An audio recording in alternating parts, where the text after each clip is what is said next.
โมตัสสะภะคะวะโตอะระหะโตสัมมาสัมพุทธัสสะนะโมตัสสะภะคะวะโตอะระหะโตสัมมาสัมพุทธัสสะนะโมตัสสะภะคะวะโตอะระหะโตสัมมาสัมพุทธัสสะพุทธังธัมมังสังฆังขนุตรังอุปัชฌายังนามาสามิ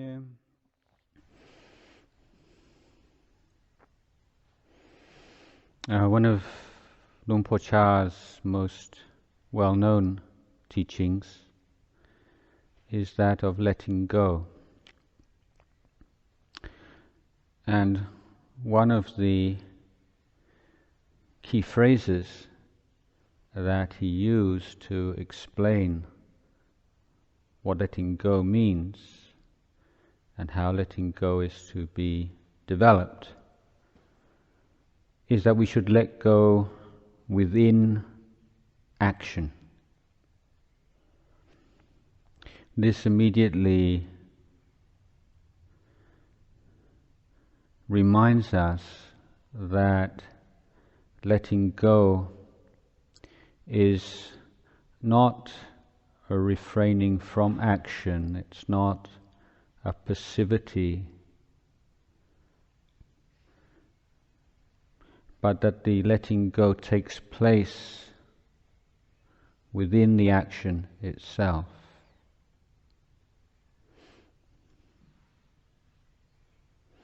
Sometimes, as monks and nuns in this tradition, forest tradition, we may find ourselves accused even of attachment to the vinaya, attachment to a discipline. And it's a very difficult accusation to refute. Someone says you're attached to the vinaya, does that mean you have to stop keeping the precepts in order to prove that you're not really attached to them? I think a distinction needs to be made between attachment and devotion or loyalty. Indeed, in the Pali, we may see an interesting distinction between two important words. There's the word upadana and the word samadana. Upadana is the word that many of you will be familiar with, the word that we usually translate as attachment, clinging. The word samadhana is the word that appears in the precepts. It's the word for taking on a precept. The difference being that with upadana we attach through ignorance. With samadhana we hold on to something with wisdom. We hold on to it for as long as it needs to be held. And Ajahn Chah, he would explain this by saying it's not that you don't take hold of the object. For instance, you take hold of the bottle of water and you tip the bottle of water until you have as much water as you need, and then you put it down. If you don't hold on to the bottle at all, you're not going to get any water into your glass. And so samadhana is that taking up something, taking on, undertaking a precept or a practice with wisdom.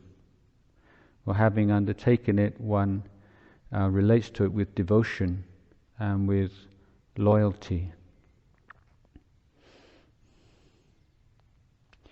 Letting go doesn't mean that we don't take on responsibilities, we don't take on practices, but we let go within those practices. So what exactly is it that we let go of? Well, we let go of the 5 khandhas. The 5 khandhas are the body, feelings, perceptions, thoughts, wholesome, unwholesome, dhammas in the mind, sense, consciousness. So when we say we let go of those, it's a shorthand phrase, meaning letting go of the craving, clinging through ignorance to those things. So wherever we are, whoever we are, whatever practice we're undertaking, we're always dealing with these 5 khandhas, these 5 aggregates. We let go of our attachment to the physical body. Initially, that doesn't mean that we are negligent or that we don't take medicine when we get sick, but we are examining our minds and being careful not to identify with the physical body. The pressure upon us to do so is very strong, particularly present day. In previous eras, majority of people living in quite small communities, which not much opportunity for travel, particularly say in Thailand or even in the Western world before the Industrial Revolution. And the number of times when you would be confronted with an image of someone more attractive than you would be quite small. Whereas these days, particularly living in the world, everywhere you go you're bombarded with images of attractive people. Whether it's on billboards, on TV, magazines, newspapers, and you're constantly being tempted to compare yourself, compare your body with those bodies, and to feel discontented with your body. And of course, it's been the unfortunate lot of women throughout history to be brainwashed or to be pressurized into considering one's worth as a human being as being measured by the attractiveness of one's body. Of course, if you identify with the body, you're identifying with something that is going to betray you. The body is not a good friend. You do everything for a body. Look after it so diligently. Spend so much time looking after it.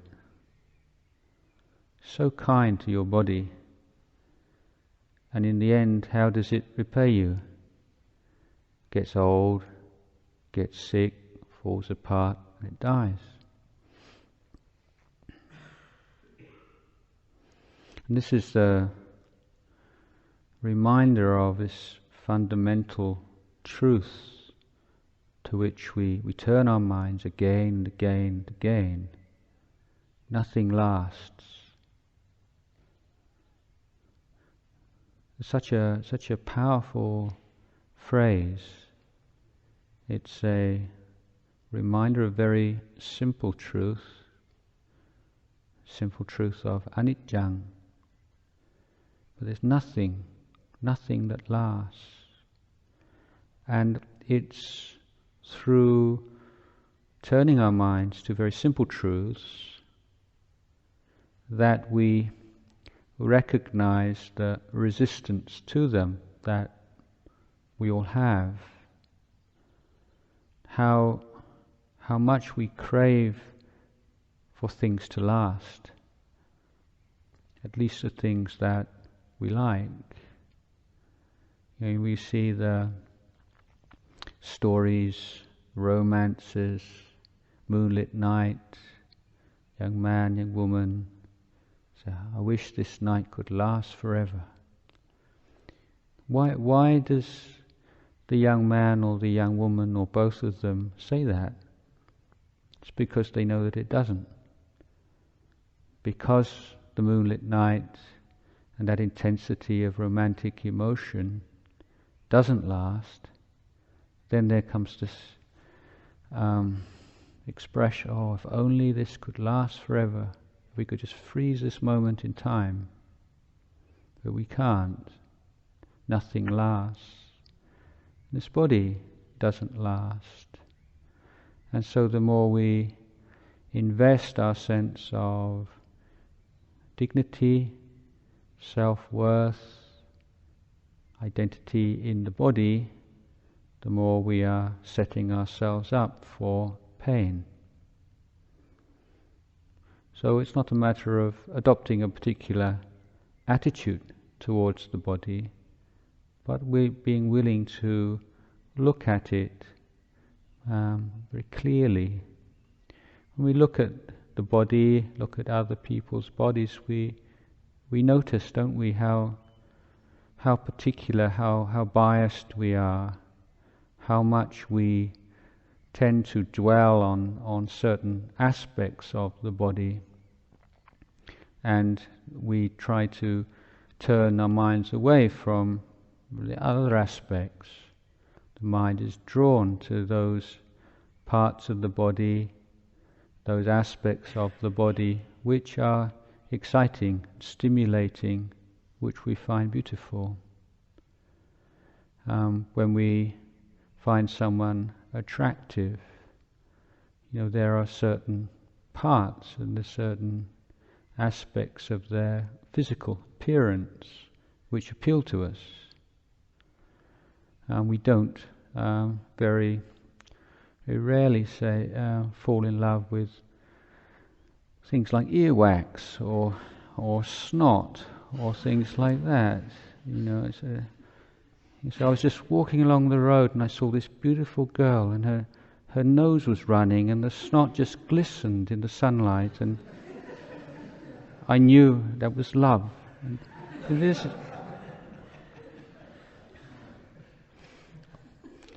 but snot and earwax and things like that are every bit, as much part of a body, as the hair, the breasts, the legs, the whatever that men and women find attractive in each other's bodies. So if when we look and we see, to what extent our appreciation of physical body is one-sided.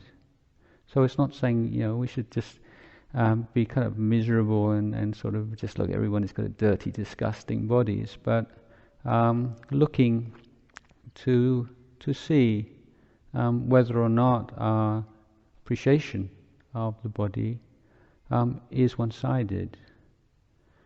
Because when it is one-sided, then it's dominated by ignorance. And wherever there is ignorance, there is craving. Wherever there's craving, there's attachment. Wherever there's attachment, there's suffering. So we're attached to body, and we try to find ways to recognize that attachment and to see the suffering inherent in the attachment. And it's from that the impetus and the chanda, the will towards letting go of that attachment will arise. Similarly with feeling, how much our lives are dominated by vedana and feeling, how much they constrict our conduct, how many times do we turn away from wholesome, noble, beautiful actions simply because we fear the dukkha vedana, the unpleasant feelings which we might have to encounter while performing that action. How often do we perform actions which in our heart of hearts we know are going to lead to pain, are foolish, are trivial, are ignoble, merely because of the thirst for the pleasant feelings that will arise in the performance of that action. How often we betray our own ideals simply through the weakness that manifests as the love of pleasant feeling and the aversion and fear of unpleasant feeling.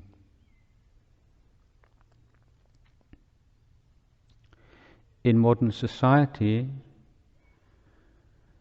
it's probably one of the most underrated, forgotten virtues is that of patience, patient endurance. One of the advantages of wealth is taken to be the freedom that it gives from us, from the necessity to put up with things that we don't like. Having everything at our fingertips, whenever we like it, as soon as we like it.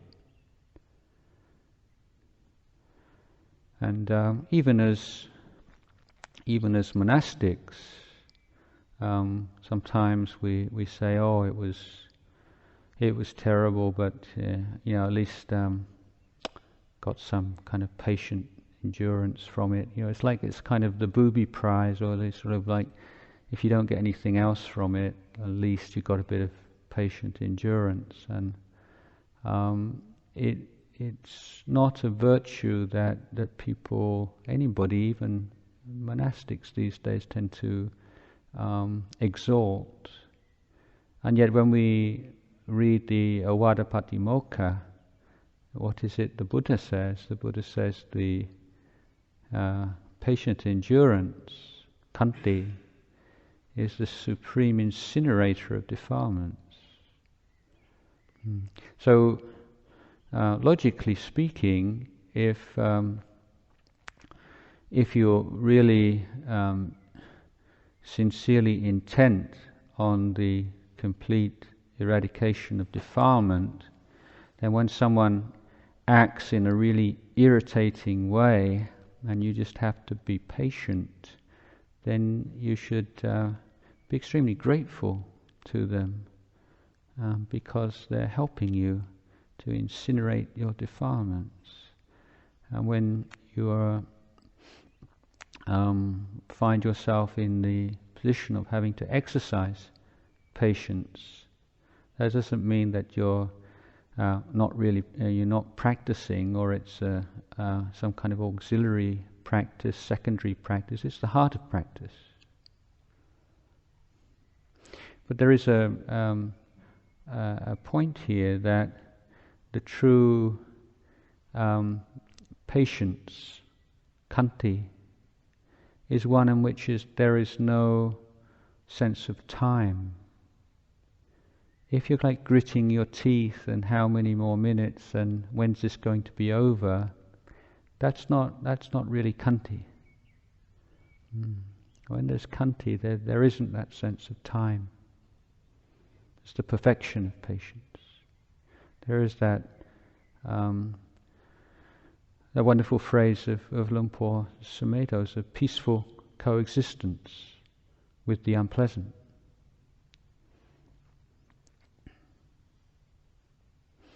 So, notice observe your attitude to pleasant, unpleasant feeling, and finding a way to let go of that. Although when we meditate, of course, we intend and we aim towards peace, tranquility, clarity of mind.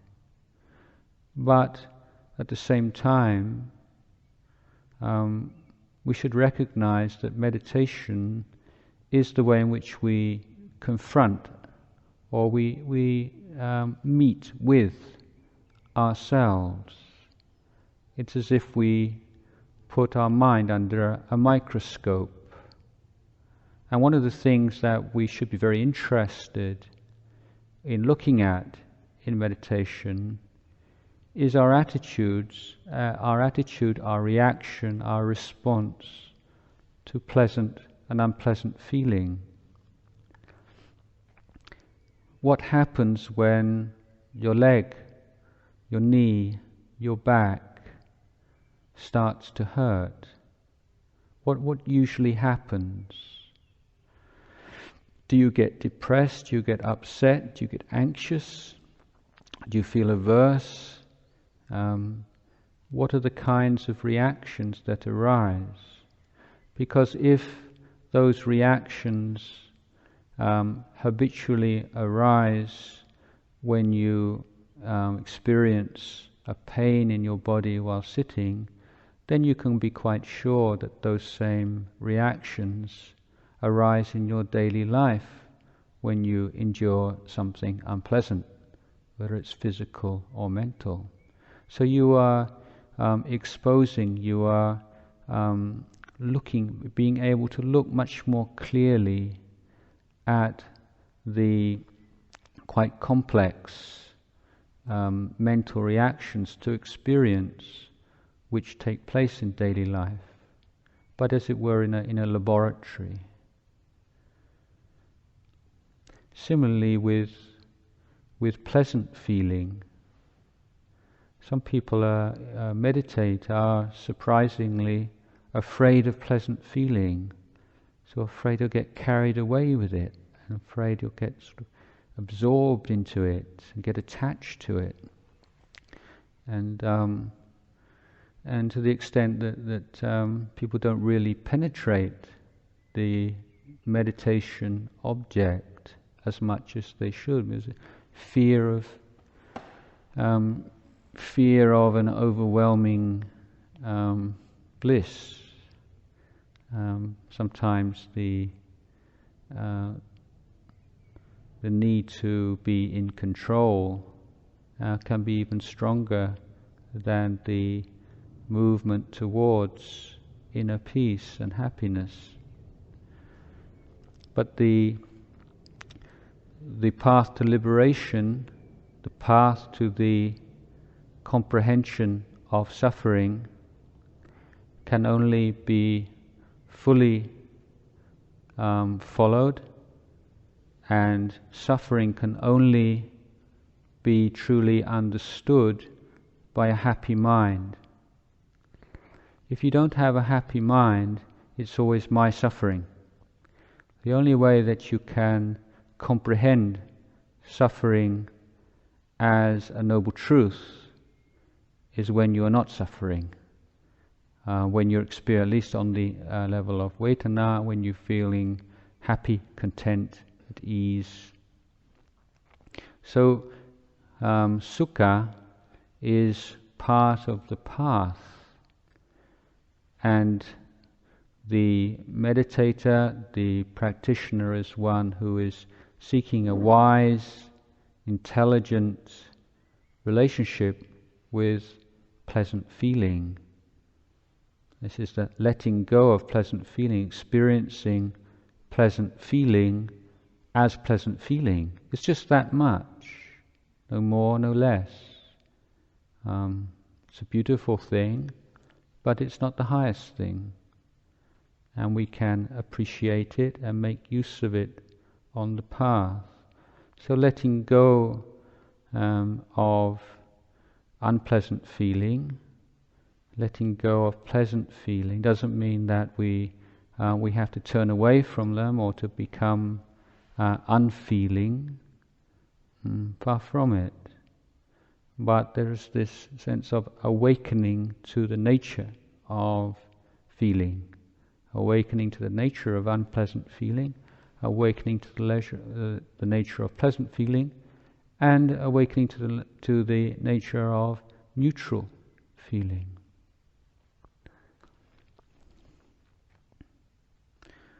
So for most of us, there's this constant discontent and unease in the mind because of a lack of clarity around feeling. You know, somebody was to say, look, I'm going to give you a bit of unpleasant feeling, a bit of pain, just a tiny bit. Would you like it? No, nobody would like it. So I'll give you just a little bit of bliss, just a tiny bit of bliss, just a kind of little weeny bit of bliss. Yes, please. There's this, and that's a reflection of this movement within the mind. Now, one of the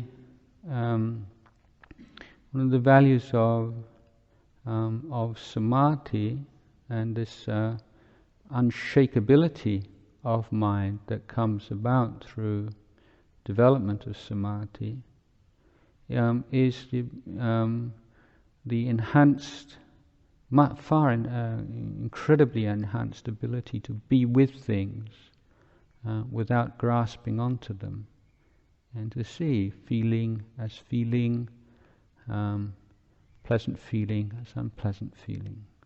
So this is something we're interested in. So if you're sitting and you've got some aches and pains, that doesn't mean you can't meditate.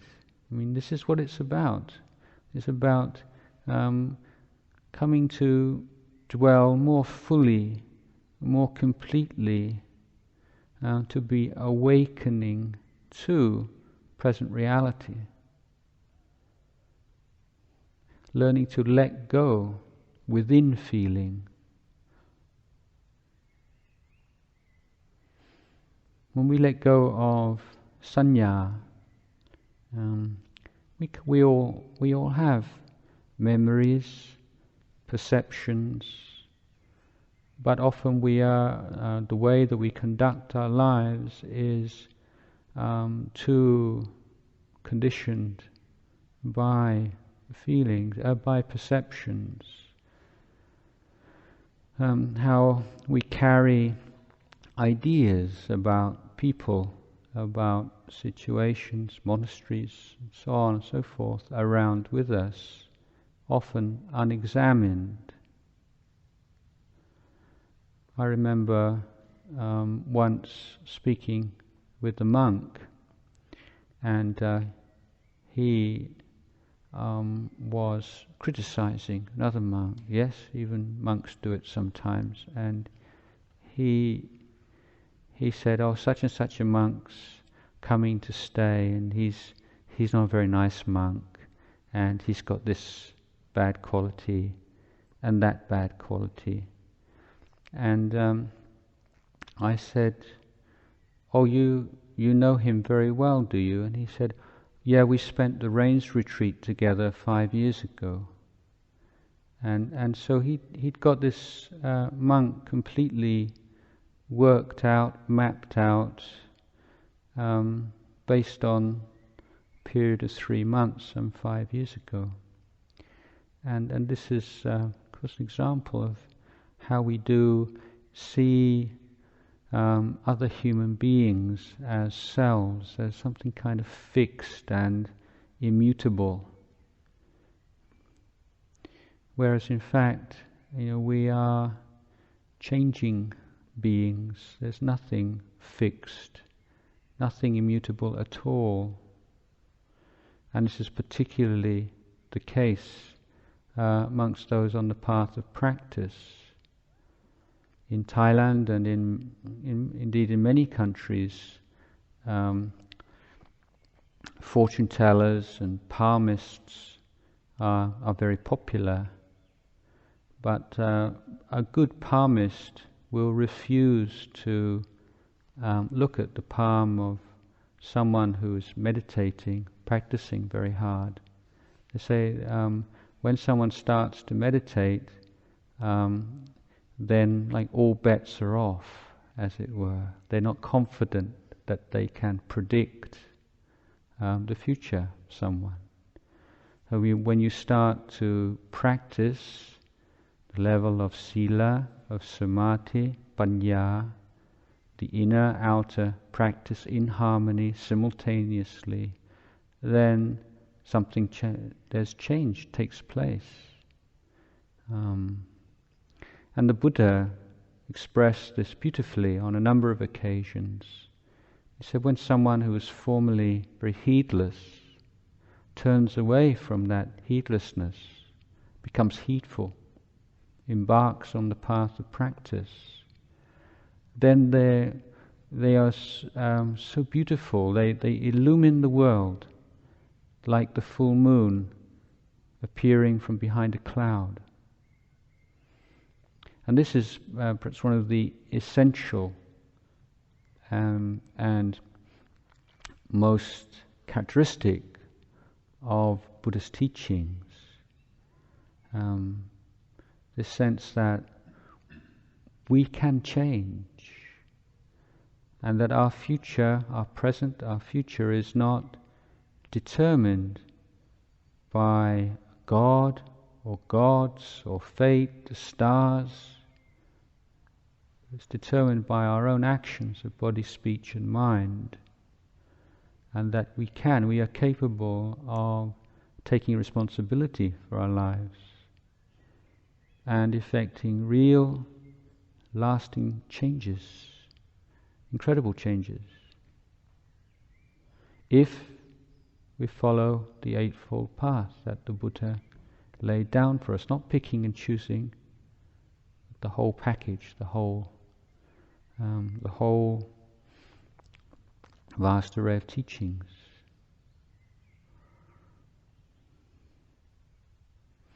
So recognizing to what extent we are limited by perceptions, memories.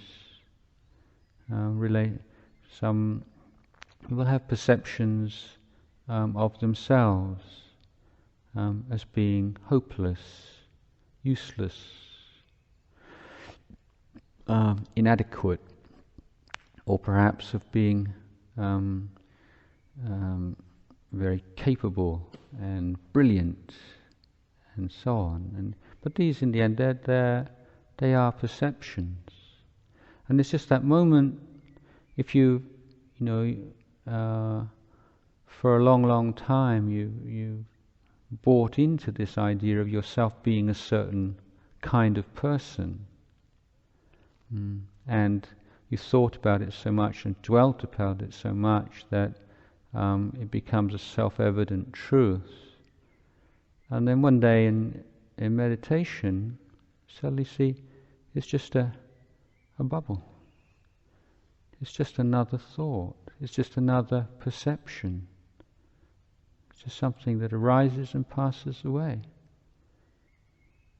And so that whole sense of a burden, you often people can come to spiritual practice, come to meditation, this sense of, I don't like the who I am. I'd like to be a different person. This is, it's a wrong, mistaken, and ultimately frustrating approach. This idea of you are somebody who you don't really like, and you'd like to be somebody else. But the point being that when you look closely, your intention is to look and to learn from what is present, then you see that those ideas of being somebody are just that. They are things that arise and pass away. There's nothing substantial to them at all. So it's a problem that's not a problem. We're looking very closely at the nature of perceptions. You can't live without perceptions. You can't live without memories. You have to let go within memory and perception. And you let go by seeing memory and perception as just that. It's just so much. It's this way. It's like this. It's the way the mind is. It works like this. It's all right. The fourth khandha is sankhara. Is the khandha of kamma. Now we can talk about 5 khandhas in different ways. One way of talking about the 5 khandhas is to say that rupa, body, vedana, feelings, sanya, perceptions, vijnana, sense experience, these are vipaka, these are the results of kamma in the past, created in the past. Whereas the sankhara khandha is led by, dominated by volition. And it is the kamma, the khandha of kamma creation. Kusala kammas, akusala kammas. And volition, thought, attention. These are the dhammas that we need to let go of. But here we make a distinction between the kusala and the akusala. To say there are certain kinds of volition that we let go of by refusing attention to. There are certain volitions, certain trains of thought which are so poisonous that we don't dare to allow the mind to indulge in them at all. And then for these kinds of dhammas, thoughts of violence, thoughts to hurt and to take advantage of others, for instance, when the mind becomes aware that those poisonous dhammas are in the mind, then there has to be that sharpness and that warrior-like cutting off of those volitions. Selfish, lustful, angry, destructive kinds of volitions. So here the letting go is much more forceful. It's a cutting off. With the wholesome volitions, then it's a matter of taking them on, but not identifying with them. So we take on the practices of mindfulness, take on development of loving kindness. We take on practice of patient endurance, of constant unremitting effort. These are the tasks that we take upon ourselves, but not creating a new self, a new being out of them. So we're letting go. We're not allowing our minds to be pulled around by ideas of how things should be. Because once you have an idea of how things should be, you are affronted by, you are disturbed by all the things that are not the way you think they should be. This is why, look at why is it that certain people's behavior is so offensive. But usually it's because you have an idea they shouldn't be like that. It shouldn't be like that. So when the mind is to dwell in this should and shouldn't, then you're setting yourself up for suffering. When you say, well, why shouldn't they? Why shouldn't people be selfish? Why shouldn't people be aggressive? Why shouldn't people do all the terrible things they do? Why not? If their minds are like that, they look at things like that, they have that kind of view, that kind of values, why not? It's perfectly natural that when the causes and conditions are like that, then the behavior, the conduct will be like that. It's that way. So the more you can see things in terms of causes and conditions, the more you can let go. You think somebody speaks very harshly, you think, well, they speak very harshly because they've got that way of looking at things, because they've developed a kind of habit, because they've always spoken like that, and so on and so forth. The more you can see the conditions underlying the behavior, the more you can let go. So, where does our sense of uniqueness lie? Is there anything we say, this is who I really am, this is me, this is what makes me different from everyone else, this is what makes me special, this is what makes me who I am? That's where delusion lies. That's where the attachment lies. And this need, this neurotic need to be different, to stand out from the crowd, or to submerge oneself into the shadows, these are all reactions to this basic need to create a safe haven, a refuge in the wrong place. We look for refuge. We look for something which is stable, safe, permanent, happy, in that which is impermanent, unstable, doesn't last. So there's nothing wrong with the body, nothing wrong with feelings, perceptions, thoughts, seeing, hearing, tasting, all these things. These things are just this way. But it's when we demand, where we hope, where we crave for those things to provide that which they cannot provide.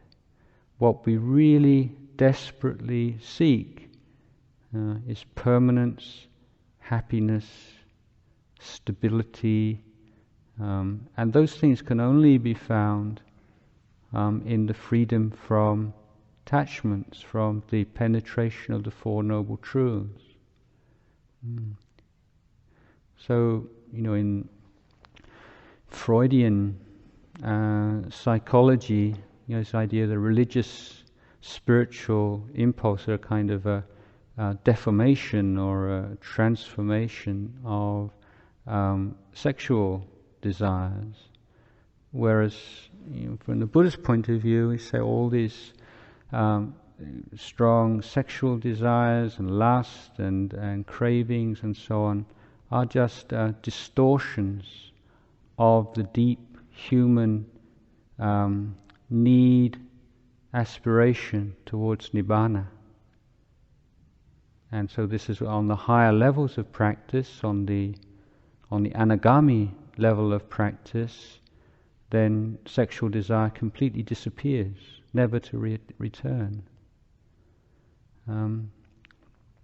So it's not a matter of having like a healthy working relationship with defilements, but defilements are there, can only exist because we don't see things clearly, and because we don't recognize that within these five khandhas there is something within us that strives towards Nibbana, that feels pulled towards Nibbana, pulled towards letting go of all attachment to body, feelings, perceptions, thoughts,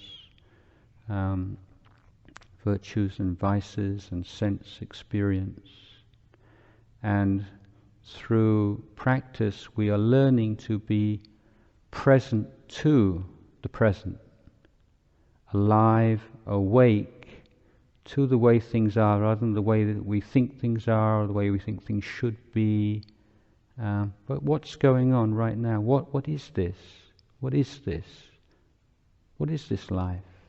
What is this present moment? What is this body? What are feelings? What are perceptions? What are thoughts? What are emotions? What are sense experiences through eyes, ears, nose, tongue, body? This questing mind, this searching mind, questioning. The Buddha didn't want us to believe in his teachings. It's not. This isn't a belief system. He's giving us tools to use to penetrate the nature of our lives and to align ourselves more and more clearly, more and more authentically with what is really going on here. So letting go and seeing just what a burden it is, how heavy it is, how limiting it is, how dark it is to be holding on to things, holding on to the body and feelings and all these things, and hoping and praying that they will give us something that they can't really provide us. The more we let go, the lighter we feel, the happier we feel. And to repeat that point again, it's through the happiness of letting go that the mind becomes brave enough, and the mind has the power to penetrate the way things are. The unhappy mind is weak, scattered, fragmented. Without that inner stability of concentration, the ability to let go of indulgence in thoughts of the past, thoughts of the future, in sanya and sankhara. It's only through that renunciation of very small, rather trivial, pleasant feelings that the mind can penetrate into that which is deeper and more profound. So I would like to share these reflections on Dhamma with you this evening. I've come here from Thailand, and I don't have very much to be able to offer you as a gift, but this is a small offering that I've received from my teacher and my practice, my understanding, and I hope that at least will be of some use to all of you in your practice. Thank you.